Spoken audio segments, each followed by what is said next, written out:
Cockroach Janata പാർട്ടിയുടെ ആദ്യ core committee യോഗം ഇന്ന് മഹാരാഷ്ട്രയിലെ ഛത്രപതി സംഭാജി നഗറിൽ ചേരുകയാണ്. സംഘടനയുടെ ഭാവി പ്രവർത്തനങ്ങൾ, രാജ്യവ്യാപകമായി വിപുലീകരണം എന്നിവ യോഗത്തിൽ ചർച്ചയാകും. CJP പ്രതിഷേധങ്ങൾക്ക് പിന്തുണ നൽകിയവരെയും യോഗത്തിലേക്ക് ക്ഷണിച്ചിട്ടുണ്ട്. അതേസമയം രാഷ്ട്രീയ പാർട്ടിയായി മാറില്ലെന്ന് CJP സ്ഥാപകൻ അഭിജിത്ത് ദീപ്കെ വ്യക്തമാക്കുകയും ചെയ്തിട്ടുണ്ട്.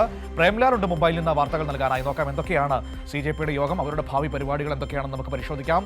Premlal, good morning. CJPയുടെ ഭാവി പരിപാടികൾ ആസൂത്രണം ചെയ്യാൻ വേണ്ടിയിട്ടാണല്ലോ ഇന്ന് ഛത്രപതി സംഭാജി നഗറിൽ യോഗം ചേരുന്നത്. ഈ അഭിജിത്ത് ദീപ്കയുടെ രാജ്യവ്യാപക പര്യടനം ഉണ്ടാകുമെന്ന് കേൾക്കുന്നു. അതിന്റെ ആലോചനകളൊക്കെ യോഗത്തിൽ ഉണ്ടാകുമെന്നാണ് അറിയാൻ കഴിയുന്നത്. Good morning Manu. വളരെ നിർണായകമായൊരു യോഗത്തിനാണ് ഇന്ന് മഹാരാഷ്ട്ര സാക്ഷ്യം വഹിക്കുന്നത്. മഹാരാഷ്ട്രയിലെ ഛത്രപതി സംഭാജി നഗറിൽ ഇന്ന് കോക്രോച്ച് ജനതാ പാർട്ടിയുടെ ആദ്യ കോർ കമ്മിറ്റി യോഗം നടക്കും. പാർട്ടി സ്ഥാപകൻ അഭിജിത്ത് ദീപ്കയുടെ വസതിയിൽ നടക്കുന്ന യോഗത്തിൽ രാജ്യവ്യാപകമായി സംഘടനയുടെ ശൃംഖല വിപുലീകരിക്കുന്നതിനുള്ള പദ്ധതികൾ ആവിഷ്കരിക്കുകയും ചെയ്യും. രാജ്യത്തിന്റെ വിവിധ ഭാഗങ്ങളിൽ നിന്നുള്ള വിദ്യാർത്ഥി പ്രക്ഷോഭങ്ങളുടെ പശ്ചാത്തലത്തിൽ പ്രസ്ഥാനത്തിന്റെ അടുത്ത ഘട്ട പ്രവർത്തനങ്ങളും ഭാവി പരിപാടികൾ എന്നിവയാണ് യോഗത്തിലെ പ്രധാന ചർച്ചാ വിഷയങ്ങൾ.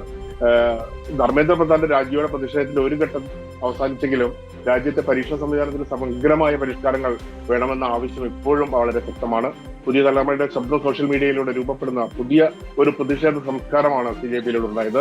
അതിന് ദേശീയ തലത്തിൽ സ്വാധീനം ചെലുത്താൻ കഴിയുന്നതിന്റെ സൂചന കൂടിയാണ് ഇത്. അതേസമയം വിദ്യാർത്ഥികളുമായി RSS മേധാവി മോഹൻ ഭഗത് മുംബൈയിൽ നടത്താനിരിക്കുന്ന സംവാദത്തെക്കുറിച്ചും CJP മേധാവി പ്രതികരിച്ചു. യുവാക്കളെ ഇനി അവഗണിക്കാനാകുന്നില്ല എന്റെ ഒരു സൂചന, യുവാക്കളെ ഇനി അവഗണിക്കാൻ കഴിയില്ലെന്നതിന്റെ ഒരു സൂചനയാണ് ഇതെന്ന് അഭിജിത്ത് ദീപ്കെ പ്രതികരിച്ചത്. ജൻസി തലമുറയിലെ വിദ്യാർത്ഥികളുമായുള്ള സംവാദങ്ങൾ മുതിർന്നവർക്ക് പകരം യുവതലമുറയിലെ പ്രതിനിധികൾ നയിക്കുന്നതാകും ഫലപ്രദമെന്നും അഭിജിത്ത് പറഞ്ഞു. ആശയവിനിമയം കൂടുതൽ മികച്ചതാക്കാൻ യുവാക്കൾ തന്നെ മുന്നോട്ട് വരണമെന്നാണ് അഭിജിത്ത് പറഞ്ഞത്. അതേസമയം സംഭാജി നഗറിൽ നിന്നുള്ള പുതിയ വിവരങ്ങൾ അനുസരിച്ച് രാഷ്ട്രീയ പാർട്ടിയെ രൂപീകരിക്കാനില്ലെന്നാണ് CJP സ്ഥാപകൻ അഭിജിത്ത് പറയുന്നത്. ജനകീയ പ്രസ്ഥാനമായി തന്നെ മുന്നോട്ട് കൊണ്ടുപോകാനാണ് തീരുമാനമെന്നും ദീപ്കെ വ്യക്തമാക്കി. ഇതിന് പ്രധാനമായി ഒരു കാരണമായി പറയുന്നത് നിലവിലെ ഒരു രാഷ്ട്രീയ സാഹചര്യത്തിൽ തെരഞ്ഞെടുപ്പ് പ്രക്രിയയിലൂടെ ജനങ്ങളുടെ വിശ്വാസം നഷ്ടപ്പെടുകയാണ്.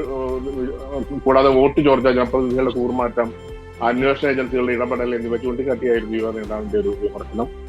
ഈ ഒരു സാഹചര്യത്തിൽ പുതിയ രാഷ്ട്രീയ പാർട്ടി രൂപീകരിക്കുന്നതിന് പരിഹാരമല്ലെന്നാണ് CJP സ്ഥാപകൻ പറയുന്നത്. അവരുടെ നിലപാട് രാഷ്ട്രീയ പാർട്ടി രൂപീകരിക്കുന്നതിനും പരിഹാരമല്ല എന്നാണ് പറയുന്നത്. Thank you Premlal.